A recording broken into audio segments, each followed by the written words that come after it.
ప్రయాణంలో సంతోషం ఏ విధంగా ఈ ఎపిసోడ్లో తెలుసుకుందాం మిత్రమా.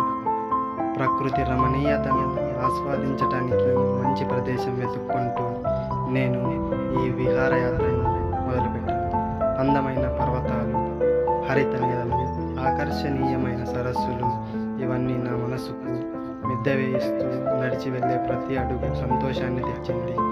ప్రకృతిలో అందాన్ని ఆస్వాదిస్తూ ముందుకు వెళుతూ ఈ ప్రయాణంలో బృందం అంతా గడిపిన సమయాలు మరపురానివి. కలిసి నవ్వటం, పల్లె జీవితాన్ని ఆస్వాదించటం, రుచికరమైన ఆహారం తింటూ కబుర్లు చెప్పటం ఇవన్నీ ఆ రోజులను చిరకాలం గుర్తుండేలా చేశాయి. సూర్యోదయాన్ని చూస్తూ అలలు అలా ఉప్పొంగుతుంటే మనసు సేదతీరింది. ప్రకృతి అందాల మధ్య నడవటం అంటే పునర్జీవనమే. ఎప్పుడూ పనిలో ఉన్న మనకు ఇలాంటి విరామం ఎంత అవసరమో అనిపించింది. ప్రతి ప్రయాణం ఒక కొత్త అనుభవం, మనలోని కొత్త కోణాలను వెలికి తీయడానికి ఇది అద్భుతమైన అవకాశం.